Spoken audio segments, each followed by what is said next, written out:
We're here at the Church of Perpetual Life, the world's first transhumanist church. The parishioners here call themselves immortalists.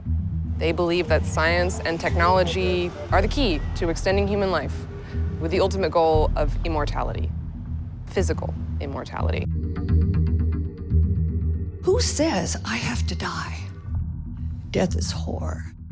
It shouldn't happen to anybody. It's not natural to die. We feel the Creator intended for mankind to develop these technologies that will result in humans living for indefinite time periods. We are fighting against involuntary death and view immortality as the ultimate solution to every problem mankind faces.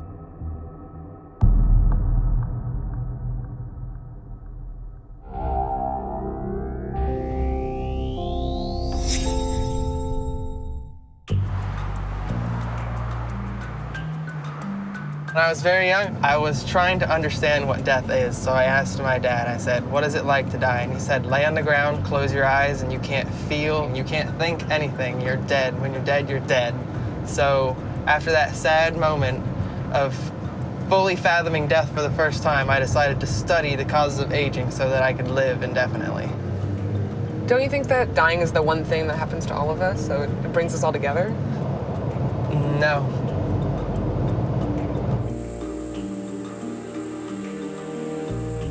Every single painting in this house was done by my mother. She's an artist. She's been an artist her whole life.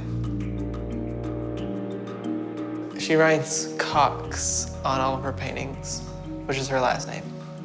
You can video my father right there. That's the your dad? painting of him. I think that'd be cool. This is Nick. He's one of the youngest members of a unique church that follows the teachings of transhumanism, which has become a newfound religion here in Florida. He invited me to his house to talk about his quest for immortality. I am very conscious of the fact that I am getting older and aging. I would do anything to live forever. What is the Church of Perpetual Life? The Church of Perpetual Life hosts events where well-known scientists can speak. They're very enthusiastic and passionate about the fact that they want to live forever. I have to ensure that I am in the 0.001% that survives into the future. And what's in your room? In my room are all my secrets. This is my box that I will ship my cat in to be cryopreserved. And you're getting your cat cryonically preserved. Oh yes, definitely. She's my princess. How do you preserve a cat? It's Wow, ready oh, to you have go. the whole kit. Yep, all I have to do is put her in here and tape it shut. That's love. It is love. The famous Susan. So you're kind of fascinated with death, really. I will defeat aging or die trying. And if I die, I fail. Well, I mean, fail, that seems like a pretty radical thing to say. I mean, if you spend your whole life doing something that you love, is that a failure? Absolutely. Once we begin to repair the body quicker than it decays, and eventually the body will be able to sustain itself. Nick is passionate, to say the least, about eternal life. But the beliefs that he holds about transhumanism can be seen throughout human history. Transhumanism is a belief system that science and technology will lead to indefinite life. Its beginnings date back to the ancient search for the fountain of youth, something that explorers throughout history have set out to find, and one of the many examples of mankind's obsession with mortality. Transhumanism is based on two core beliefs: that biological immortality is in fact possible through scientific advancements, and that one day human consciousness will be digitized so it can exist in a computer, or say robots, that do not endure the physical setbacks of a biological body, fundamentally revolutionizing what it means to be human. Over the past few decades, tremendous advancements have been made in the field of neuroscience, from mapping the human brain to creating devices that can capture digital images of our thoughts. But what if we could upload a digital copy of our memories and consciousness to a point that human beings could actually achieve a sort of digital immortality? Transhumanists also believe in cryonics, freezing one's body post-mortem in the hope of being brought back to life in a distant future.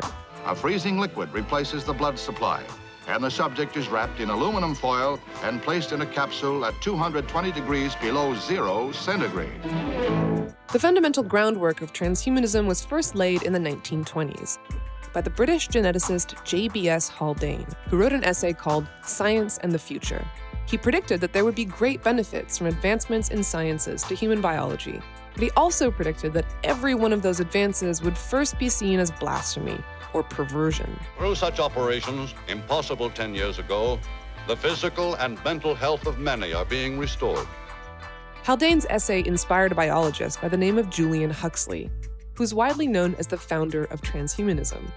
Julian Huxley is responsible for popularizing the term in 1957, and his work has since inspired several philosophers, many tech tycoons in Silicon Valley, and inventors like Raymond Kurzweil. In addition to radical life extension, we're going to have radical life expansion. We're going to have millions of virtual environments to explore. We're going to literally expand our brains. Ironically, one of the more famous explorers who set out to actually find the Fountain of Youth was Juan Ponce de Leon from Spain, whose journey accidentally led him to discover what is now the state of Florida, which is where this man founded the world's first transhumanist church. Hi. Hey, nice to see you guys. Welcome to the semi-mausoleum. I get an email update almost weekly about who's expiring. Really? It gives me incentive. That's good, I suppose. Gives me incentive to work harder, to delay this aging process, eventually eliminate it. Okay, let's go to church. Let's go to church. So you don't believe in an afterlife? No, I really don't. I think this is where we were meant to be in perpetuity. And it's why we set this church up, to promote indefinitely extended, healthy human lifespans. I fear not being alive. What's the difference? Since aging and death get in the way of not being alive, I guess I can say I fear that too. But really, the fact of not being here, to me, should be the greatest fear people have. So what can we expect tonight from this service? Well, tonight we're going to discuss philosophies about lifespan limitations, the virtues of physical immortality, is to motivate people to appreciate how good life is. I joined the club. May you grow to be proud, dignified and true. Everyone in this room has a chance to see eternity. Begin to plan for your eternity now because it's happening. I'm inviting you tonight to join us in this. Forever young, forever young, forever young. We are all united in our common desire of having long, healthy lives. We here at Perpetual Life wish to achieve indefinitely extended lifespans, and we embrace the use of technologies that help us all toward these goals. Services here take place monthly, and they usually feature several guest speakers who come and give their sermons on how we can fight death. They're creating ways for the body to walk free of many things. I tell my kids, don't look for an inheritance from me. I'm not dying and leaving one. While some are more zealous than others, like this woman from People Unlimited, a radical immortalist group out of Arizona, many of the church's guest speakers come from all over the country and are legitimate researchers and scientists who speak about things like stem cell regeneration and advancements being made in reversing the effects of aging. We're huge fans of Bill Faloon and everything that he has done to create an ability for there to be joyful immortality for everybody. People who really are committed to the anti-aging concept, to people who really understand that aging is the world's worst problem. We are born with 20,000 stem cells. The stem cells are the fountain of youth. If we can maintain the 20,000, we can live indefinitely. Faloon himself also speaks at every service to stress the importance of explorative medicine and supporting new research. And what they're finding now, using animal studies, that the brains of older animals can be rejuvenated, can be brought back into a more youthful, functional, and structural condition. This is earth-shattering. sometimes it's very difficult to draw a line about what seems crazy and what doesn't seem crazy because crazier things have happened. I mean, we went to the moon. I mean, we are capable of all kinds of things as a human race, but where do you draw the line and say, oh, that's really science fiction, that's never going to happen? Let's go downstairs and meet some parishioners. So you believe you are not going to die? I do. You do? I do, 100%. 100%? That's all, you don't have a shadow of doubt in your mind? No.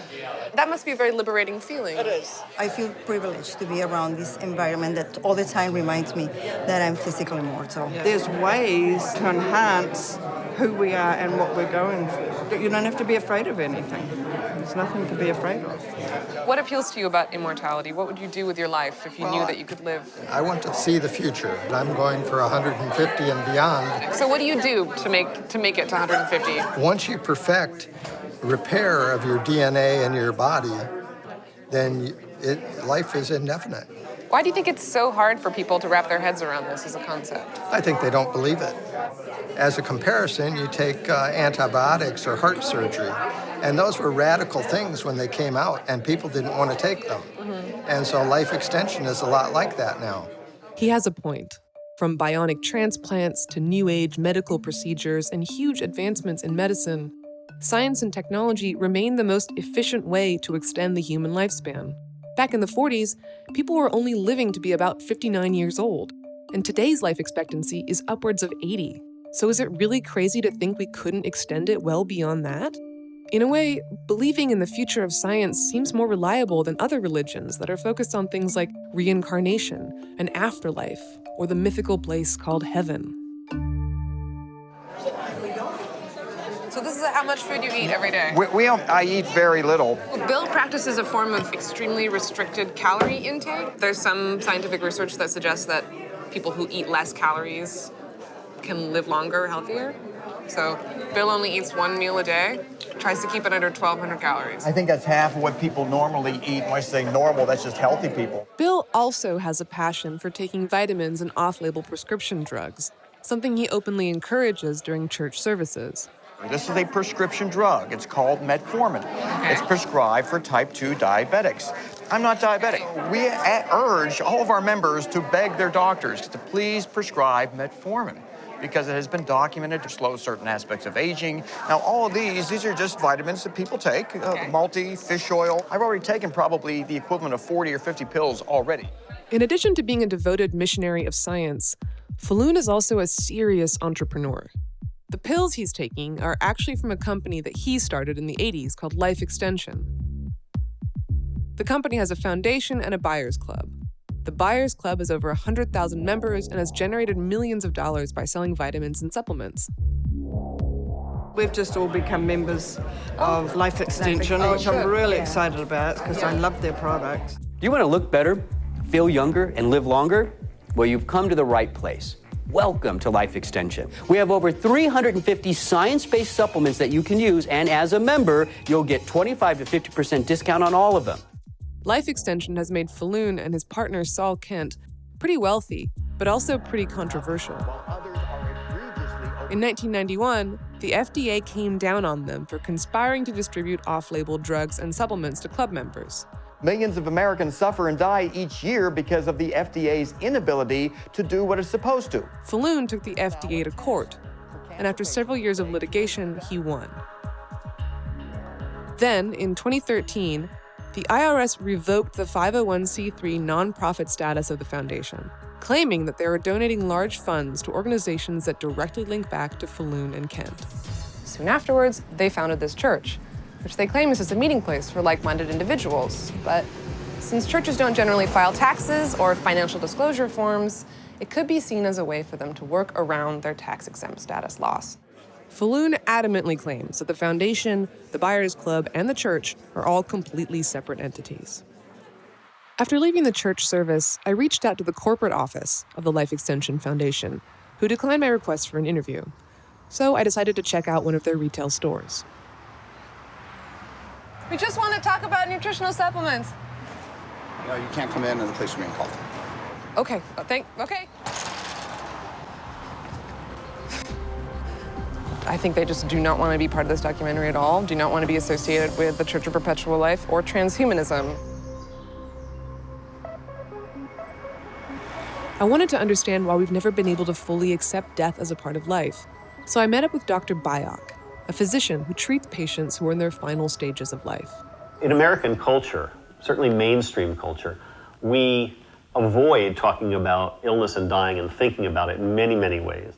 The awareness of our mortality has been a fundamental part of the human psyche. I have no lack of enthusiasm to advance scientific research, but I don't think that that should be used to deny the fact of death. I think it diminishes the richness of human life because, you know, the fullness of human life is living life consciously as a mortal being. Okay, well, let's talk about transhumanism then, because as a medical professional, is this something that you think belongs in a medical conversation? For some people, there is a form of religiosity that feels very much like transhumanism. And while not denigrating religions, I think that there are some cultish groups that also have promoted a belief in another alternate reality. Many people who start new religions, I think, have both deep beliefs and economic motivations. As a physician, I'm there to protect and preserve and save lives. That's first and foremost. It turns out, however, that we have yet to make even one person immortal. You founded this church in 2013, not long after you guys lost your not-for-profit status. And so how did that happen? I mean, I read somewhere that there was a whistleblower or something. Yeah, probably. Whistleblowers and just technicalities. That's the best way to succinctly describe it. They looked and picked every technicality they could. We are in settlement talks. We're hoping it gets resolved. If not, we'll be in litigation with the IRS like we were with the FDA for 9 long years. How did you set about structuring this as a church as opposed to a club or a meeting group? Why make it a church? There's a sense of belonging that human beings seem to have, and that seems to be a very powerful force in religion. Technology is advanced to a point where aging can be controlled somewhat. It may be reversible to some degree, and that's our objective. Just get the word out there, bring people together and talk, communicate, exchange ideas.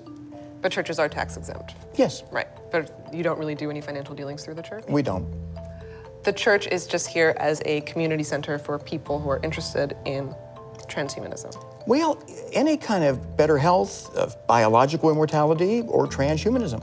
I think there's a wide range of interests. You seem to have a calling for this. Absolutely. I refuse to accept the concept of involuntary death. And I believe if society puts enough efforts behind eradicating the causes of involuntary death, this will result in a societal change for the better of mankind. We fund about $10 million a year in scientific research projects. Is that sort of the goal of Life Extension Foundation in terms of it being a money-making entity? Is it really directed towards? Its primary goal is to fund research. That's why we set it up, and that's what we're doing. That is true. Faloon and the foundation donate a lot of money to research projects related to life extension, like that of Dr. Maharaj, who spoke at the church. He's a board-certified oncologist whose research focuses on stem cell transplants, using young stem cells to rejuvenate the immune systems of older patients. The idea of a foundation like Life Extension Foundation supporting the study where we could extend the lives of patients who are affected by a disease, to me it's a remarkable thing, and I have a lot of admiration for someone like Bill Faloon, who sees that as a way to be able to help as many people as possible. However, aside from projects like Maharaja's, the foundation has given away $29 million to a mysterious project known as the Timeship, which Faloon is overseeing. We're going to build the largest cryopreservation reanimation research facility that anyone's ever imagined. It will be literally a 6-acre building. That's a huge endeavor that's going to be very expensive, no? It's going to cost about $350 million. Oh, wow. The Timeship is planned to be a massive fortress that will house the world's most secure and technologically advanced life extension research laboratories, and up to 10,000 cryogenically preserved people, with the hope of bringing immortality to the masses. They're really separate endeavors, but they have certainly a common goal of achieving physical immortality. After hearing Faloon explain his plans for an immortal human race, I realized that this church, like many religions, is really another manifestation of our innate fear of death and the lengths to which the human race will go to avoid it. We're on our way to go meet Alex, who is an immortalist and has been a member of the Church of Perpetual Life for about a year. Claire. Alex. Nice to meet you. Why would you want to live forever? Because this guy. Because that guy. Yeah. Becoming a parent, you know, you really start to kind of think about life differently. You know, somebody's dependent on you, so you think about taking care of yourself better. Do you think that he's young enough that he won't have to die? I do. I think that all of our generation has a good shot. Like, we could, you know, extend and who knows how long. I still don't really understand why the Church of Perpetual Life has to be a church. It's for the sense of community.